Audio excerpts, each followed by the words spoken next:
Hey, it's Mazzy. Welcome back to more Record Store Day previews. This video is going to cover rock and soul and blues.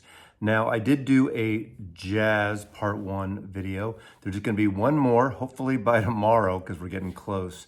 This is now Wednesday, the 3 days before Record Store Day of 2024 on April 20th. So these were records that were sent to me by some labels to audition, and I will tell you my opinions on them, my take on them. And I have a list of my own records that I think I have about a dozen records that I'm interested in picking up at my local, getting in line, doing the whole bit. And if I don't find them on Record Store Day, I may seek them out online or see if I can trade with other friends. Even across the pond, there is one UK release I'm looking for, and that's Nine Horses. That's a David Sylvian project that he did on his own label, and I love that record. I friggin' love that record, and at least for now, it's not scheduled to come out in the US, but maybe this is a Record Store Day first, I don't know. So if anyone I know is out there, I think a couple people are gonna check it out, and I'll do a trade. I hope not too many people, because I'm only interested in one copy. I will trade it, I will buy it, or hold it for me. And if you're in London at the end of August, when I'm there, we can do a handoff or a trade-off or something. So there will be another volume 2 of the jazz, so no jazz in this video. So I want to start out with something I got from Light in the Attic Records. And this is a comp. I didn't know about this, and I guess I missed it on the list. The Power of the Heart, a tribute to Lou Reed. Look at this really beautiful metallic-like cover. It does come with your obligatory OB. I actually like OBs, and Light in the Attic does it really well because you get a sense of what the record's about. They do this not just on Record Store Day. I have a lot of their records. I'm not quite sure how many Record Store Day records I have from Light in the Attic. It's originally Seattle-based label here. And I listened to this twice through last night. Now, let me say this to begin with. Tribute records and comps like this can be hit and miss. Some are fabulous and some are so disjointed, but I really like hearing different people's interpretation of great songwriters. I literally have probably 50 or more tribute CD comps, and probably maybe about 10 to 15 on vinyl of different comps that come out over the year. And I was really taken by surprise by this one. First of all, Lou Reed has written some great songs, and we all know his kind of talk, sing voice. Light in the Attic is doing a reissue program and special releases for Lou Reed for the anniversary, all sanctioned and helped by the estate with Laurie Anderson, of course. But this is great. And again, when you get tribute records and they're all recorded by different people in different spaces, it doesn't always flow together, but this is great. The opening track is what surprised me the most, and that kicked it off, and I really started paying attention, and that's why I wanted to play it twice. I turned it way up than what I had at first. The opening track is, of course, I'm Waiting for My Man. We all know Lou Reed, Velvet Underground, and his great solo career. This is done by Keith Richards. Now, of course, the great Rolling Stone Keith Richards. Keith Richards can be great as a singer in his own way, and sometimes it can fall flat from my point of view. I only have one of his solo records, so they're not things that I grab very often, but I tell you, this is right in his range. This is in his wheelhouse. Keith Richards does it in his own way, but it is faithful in essence to the Lou Reed version. He's got that kind of talk, low voice. It's not straining. He's not trying to do a Mick Jagger or anyone else. He's not even emulating Lou Reed. However, you do feel the Lou Reed DNA coming into the arrangement on that. And again, all these were self-produced, or at least by different producers, and combined for this comp. For Light in the Attic, but it's a great version on it. Maxim Ludwig and Angel Olsen do I Can't Stand It, a wonderful version about that.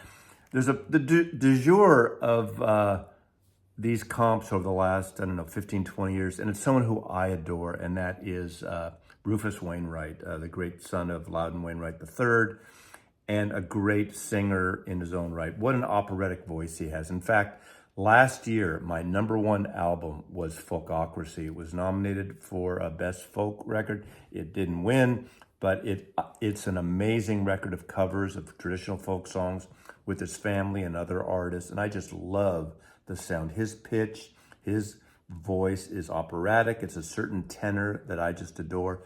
He does a wonderful version of Perfect Day. Of course, he did a version way back on tribute albums of John Lennon and the Beatles doing Across the Universe. He was on the Hallelujah, one of the 2 or 3 Leonard Cohen comps, but it's fantastic on here. Joan Jett is on here, I'm So Free, great version. Bobby Rush, bluesy version of Sally Can't Dance. Ricky Lee Jones does her kind of a groovy kind of, I say sloppy in a way, which I mean that as a compliment. She's got a certain kind of loungy, slurry way of her voice, which I adore now. I loved her last record that came out in the last couple of years, Russ Titleman, who produced that wonderful record. But she does Walk on the Wild Side here. And of course, a great version. And I know of the band, but I've never really listened to an Afghan Wigs album. They do I Love You, Suzanne. Great song. I don't know Mary Gauthier. Coney Island Baby. That surprised me. That was good. And of course, the wonderful, again, Marbles in Her Mouth, but it's someone I love, Lucinda Williams doing a great version of Legendary Hearts. New Sensations by Automatic. I don't know them. And it closes out another surprise for me. I like Rosanna Cash, and I have most of her albums, but this is sort of a modern take on the song Magician. And you wouldn't know it's Rosanna Cash unless you really, really know her voice, because it's a whole different thing for her, at least from what I know of her work in terms of the production. It's not country, but it is really a wonderful produced version. Magician by Rosanna Cash of Lou Reed. It comes out with this lovely, wonderful book with a Bill Bentley essay in here, who curated this collection and worked with the artist on it. I tell you, this is a surprise and a pleasant surprise. Lou Reed, I love his music, and to get some of his, songs and some songs that are more deep cut. Next, there's Billy Bragg, Bloke on Bloke from Cooking Vinyl out of the UK.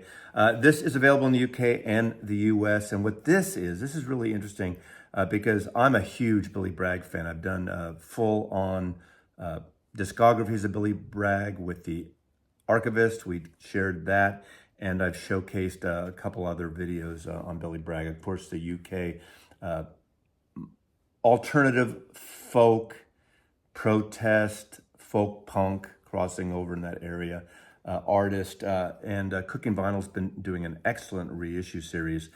These are B-sides and singles from the album William Bloke, obviously a takeoff on William Blake, the poet, that English poet, the name of William Blake. This is excellent. Now, that album, I need a vinyl copy of that album, and I'm hoping if Cooking Vinyl does have the rights and is doing a whole reissue program, that goes for a lot of money, $75 up. In the States, it's well over $100.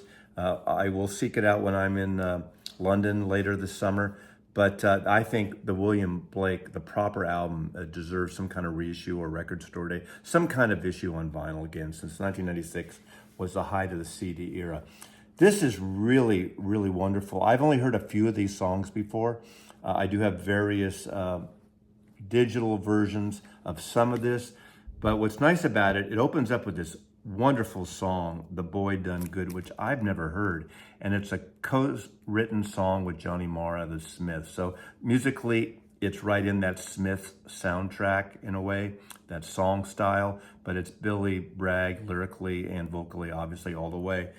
They also do a cover of he does Never Had No One Ever, which is a Smith song from The Queen Is Dead. He does a really interesting cover of that. That's that really slow, moody song that Morrissey sings on The Queen Is Dead. Qualifications is on here. Sugar Daddy, there's 2 versions of Sugar Daddy. And it's got, this is the Smokey Gets in Your Ears mix. So it's more of an upbeated, like a 12-inch single, almost like a maxi mix, where you got some beats in it. And on side 2, there is another version that starts off called Sugar Dubby, which is a dub version. So if you know dub instrumental based on reggae music, that's really a cool version on here. And then there's 2 tracks, Rule No Reason and Thatcherites. We know where that comes from politically, which has more of an Irish sound to it. But this is a really good, it's kind of like an extended EP. It's longer than an EP, shorter than an album. Of course, it's beautifully designed, cover, curated, and of course, matching vinyl and labeling in here. So Cooking Vinyl, I think in the last, year, has really been rolling out Billy Bragg stuff. So we'll see if they continue it. Just to show these because I'm a huge fan of Billy Bragg, and Cooking Vinyl last year put up a great comp. On vinyl, it's the Roaring 40. This celebrated 40th anniversary of, that was a mouthful, 40th anniversary of Billy Bragg. So this is a curated comp by Billy Bragg of some of his best songs. And if you want to step lightly and get into Billy Bragg and dip your toes in, I highly recommend getting this comp with beautiful cover. It is a 3 record set on various tones of green. You can look back at the end of this. I'll do a link for that video where I showcase this Billy Bragg. I don't want to get into it here because these are not record store day. And if you're a CD person and you really want to go all in, this is the Roaring 40 years, and this is literally, look how many CDs there are. This is the deep dive into Billy Bragg. It would have been a little massive and ridiculous to do this on vinyl, this many records. But I'm one that I'm all in on Billy Bragg. I have all the compact discs. I have all the records. I like that protest. I think protest singing in folk music is the essence of what folk music is about and was about. Going back to the 1950s, going obviously to the folk revival in America in the 50s, and of course in the 60s, Greenwich Village and beyond. And of course, coming from the UK, just his political stance. Some may not agree with it, but he certainly wears his politics on his sleeve, on his acoustic and electric guitars. And I always like to steer people towards those great trio of records he did with Wilco, Mermaid Avenue, which they wrote music and play these great lyrics from Woody Guthrie. I have 2 more releases coming out of Cooking Vinyl out of the UK, and these are coming out both in Europe and in America. The first one is Holloway Brooch, a remix album from the ORB. If you don't know the ORB, you should. If you're into ambient, if you're into house, psychedelic house, Kraftwerk, electronic music, they were pioneers of the house movement. And this is a combination of really spacey remix songs. Now, they started in the late 80s. I think their recent album was in 2023, also on Cooking Vinyl. I have not heard that one. But I think there's one song from there that's remixed here. There's 2 new tracks that have never been released apparently on here. Now, again, it's a mix of spatial, audio, minimalism, very electronic. And then there's several tracks, 2 tracks, I believe, that are more beat heavy and that kind of beat excursion, like house things. This is the music that would bring you down after a long night, getting up. I had to say it. Can I say on drugs I could say whatever I want. It's my channel, but artificially, I should say. Maybe that's more. And there's a mood to this music, but it's not like a dance record. There are some beats, again, as I said, but it's more in that spiritual thing. Like when Kraftwerk gets in a repetitive kind of beat thing, there's a couple of tracks like that. So this is new and rare remixes. And I don't have any of these albums. I think I have a couple of CDs of the ORB. This is on a lovely green vinyl. There's the back cover there. And the inner sleeve has the details of the tracks and where they're from and the time period on that. The other one that I got from Cooking Vinyl is something, I think this one's a little more for someone who's all in on the Alan Parsons project, the engineer. He worked in Wildlife or Ram with Paul McCartney, but of course, and with Abbey Road. And he really started that first album really exploded. An engineer doing this project, bringing various musicians on. And of course, this is in a way, a template. It says right here, okay, the Alan Parsons Project Pyramid Work in Progress. Pyramid was the third album the Alan Parsons put out under that name, 1978, as I recall. That's the one with sort of the blurred cover. Maybe we'll do an insert right here of that cover, just to remind you that cover. This is like sketches. This is works in progress. This is, let me in fact read some of the details here. There is an insert on this one right here. There's a reproduction of the tape packages from Abbey Road Studios. There are glimpses of early stages of the recording of Voyage on here by Alan Parsons, or according to Alan Parsons. There are studio experimentations, work in progress, backing vocals, which give a chance to hear the multitude of parts, and the eagle will rise again. Can't Take It With You, a rough mix without the solos and the vocals, and so on. A guide piano track for the Lap of the Guards. Now, this is a really cool record. I really enjoyed it, and the sound is fantastic on this. Now, but I would say this is for the completists. If you're if you have Pyramid already, this would be for you. I don't know if I would choose this. In fact, I would choose the proper album. I'm a fan of outtake records and sketch records if it's an album that I'm totally into. So this is one that probably has more of a limited audience, but Alan Parsons Project has such a big audience. I'm sure this will be fine. Now this one is a beautiful, they call it orange. I see this as not orange, but orange with a little magenta, a little red thrown into it. But it's a beautiful cover. It's a candy apple color, I should say, and a lovely, lovely label here from the Alan Parsons Project, Pyramid Works in Progress. Now I want to go into a couple of soul things and a blues thing from Elemental Music. And Elemental's been doing a really kind of a wonderful series of soul, blues music, some rock stuff too. And I don't know everything they're issuing this record store day, but two of them are two records of artists I totally know, but I didn't know these records. The first one is The Temptations on Motown, I Wish It Would Rain. This is the last Temps record that has the original Temptation lineup.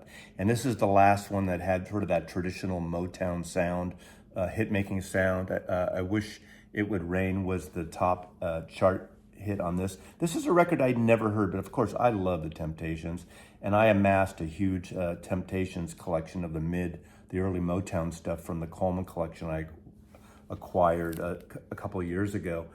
After this, they would go into 1969. This is 1968. In 1969, they really started that whole soul, psychedelic soul movement, and into 1970. And I love that. Now, Elemental, if you're watching this, I think the comp you should try to license if you want to do a cool comp for record store date, because as far as I know, it's never come out on vinyl, is Psychedelic Soul. It was a 2 CD set of that psychedelic stuff with all the full versions of those songs that the Temps did in 1969, 1970, into 71. It's a fantastic record, but this is the more traditional Motown sound. It's really a wonderful sounding record and great songs.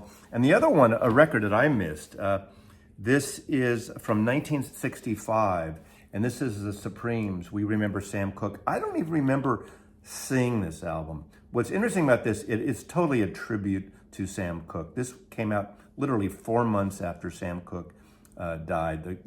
Obviously the soul, the voice of soul music, the father of soul music. What's the term, Sam Cooke? He's the soul guy. What a beautiful, beautiful voice. They do these songs justice. They're right in that sound of the Supremes. This is the original Supremes with Diana Ross and Mary Wilson and Florence Ballard. Really a great record. And they take the songs and of course they make them sound like Supreme songs, which they should. But you've all heard these great, great songs. You Send Me, Cupid, Chain Gang, Only 16, Bring It On Home to Me, Having a Party Shake, Wonderful World, A Change Is Gonna Come. This is a hits record of Sam Cooke's sang by the Supremes with the wonderful Motown production. Produced by Farquhar and Davis and Gordon. Just a fantastic record. For whatever reason, I never saw this record. How could I not have seen this record? I don't know, but these are some cool releases from Elemental Music, and they've been doing some interesting choices in soul. But if you're listening, someone, maybe you're the one, put out that psychedelic soul record. I know it's a comp, and comps can be problematic or hard because of the various masters you have to cobble together. But if it's done right, I think it'd be worth it. Someone needs to do Psychedelic Soul by the Temptations, Mazzy says. And I think the audience would eat it up. That would be a huge seller, especially on Record Store Day. Next from Elemental, I'd never heard this, but I'm a huge fan of B.B. King. This is B.B. King live in Japan. This is recorded and released in 1972 only in Japan. We all know there's a series of records, mostly soul and jazz records that were live, and the various labels, like for instance, Sony, Columbia was one, Sony that would release these Miles Davis records. The Dylan Budokan originally only came out in Japan. Other artists too would put out records only for the Japanese market, and Herbie Hancock as well. And over the last, during the vinyl revival, a lot of those records have been coming out for Record Store Day and other special releases. And I listened to this. This is a swinging record, or this is a live in the sense of this is a hot record. This is a performance that is not a sleepy B.B. King. This is on fire. This is that period of time. Remember, 1972, really in the 70s, late 60s into the 70s, when the whole blues thing happened. Unfortunately, all those, or fortunately, depending on your point of view, all those white British blues bands, the Yardbirds and Cream to some extent, but obviously they were psychedelic blues. And, early Fleetwood Mac, Led Zeppelin a little later, would emulate Rolling Stones, obviously, would take these great blues artists and blues songs and kind of lift them and introduce America back to some of these blues artists that we had forgotten. B.B. King was really at the forefront of that. Oh, funny, of all the Kings, I'm partial to Albert King, and that is kind of my favorite on Stax, I think it was. But I remember selling a lot of stuff from it because he was on ABC Records here for many, many years, and the catalog was in from that label that I sold when I was in the record business on that label. But this is a fantastic review, a great live. The sound of it is incredible. It's just a really wonderful record. There's a whole intro, the original liner notes written from 1971. There is a kind of a version that you almost don't recognize right away of Eyesight to the Blind, of course. That's the Sonny Boy Williamson song, and I hate to admit the first time I ever heard that song was The Who, Pete Townsend incorporating that into Tommy. I didn't realize for many years that wasn't a Pete Townsend composition. A great version of Leon Russell's Hummingbird on here, and a lot of originals on here, and some great jamming as well. But this is a double record set on Elemental with liner notes introduction in here. All these have polyline sleeves. Those of you who are nitpicking like that, and I understand it. And then lastly, I'm not going to get into these, just to complete the rock and roll music cycle. There's a separate video I did on the EPs of John Lennon's Mind Games. This is really good. Now, some of these, I think maybe even all these will be on the big box that comes out this summer. So if you are a collector like me, a Beatle collector, these are a necessity in my collection. If you don't need the multi versions formats, these songs will be on that set, at least on the CD comp. I don't know what's going to be on the vinyl. If it's anything like the last time, there'll be one LP of the proper Ultimate Mix, the new Sean Lennon mix, and another of several outtakes or, outtakes. But I love the version of here of the outtake of You Are Here. That I think it goes on for 10 minutes or more. And of course, I'm the Greatest, the song that Ringo opened up his solo album on, that John Lennon, it's his vocal guide track on that. But that is sort of the rock blues area that I've been into, but there's so many more records that I'm gonna look out for this Saturday on Record Saturday. So thanks for watching. Really appreciate it. Mazzy loves you.